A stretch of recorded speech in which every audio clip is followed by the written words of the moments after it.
I wanted to use this video to demonstrate how I hold and work with a long line. So this one is my 15-foot or so leash, and when I'm working with this, I like to gather up all the slack in a figure of 8 because that's the safest thing for your hands. So when I have a handle, the way I start is I put the handle over my hand. Now I am right-handed, so I'm demonstrating this with my right hand. You could just do the reverse with your left hand. So I've got the loop over my hand, and then I take the leash and it goes this way up through my fingers so that my thumb and my finger are holding on to the kind of the base of the leash. Then what I'm going to do is open my palm, and with my other hand I have some slack in the leash, and I'm just going to lay it on top and close. Now I have half of a figure of 8. Then I gather up more of the slack and I lay it on top of my hand. So now I have a figure of 8. And I'm just going to continue opening my palm, putting down the loop, opening my palm, putting down the loop. So I now have the leash in a figure of 8 format.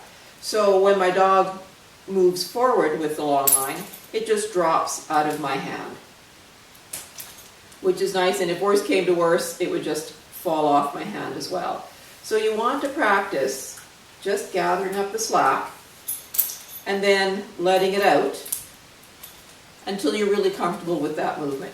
Once you can do this comfortably, then you're going to attach it to your dog and go to a nice open area where you can practice these skills until you are fluent and aren't jerking or stopping your dog while you are managing the leash. Now the other thing that you'll find when you're working with the leash is that, so I'm just letting out some of the slack, I will often use both hands. So one hand has the slack gathered up, the other hand is my braking hand. So I have a little bit of slack in the leash. If Piper pulls ahead, I can use the thumb and finger of this hand to slow her down without coming to a sudden stop. And that takes a bit of practice to get used to, but once you get used to it, it's a nice way to slow your dog down while they're moving ahead. So your palm is up and you're using your thumb and finger to slow your dog down. So that's how you would use a long line with a handle. Now, if you have, or when you move to the point that you're working with a long line that doesn't have a handle, so this is my 30-foot leash, and it doesn't have a handle. So I start with the leash across my palm, so the end of it is just here. Again, my thumb and finger are holding it. And from here, I just create my figure of 8 loops like I did before. Same thing.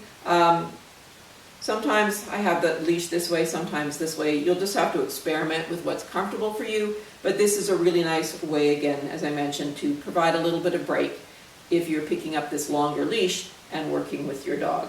So that is a quick demonstration on how I work with a long line. I encourage you to practice it. Make sure you get comfortable in the house.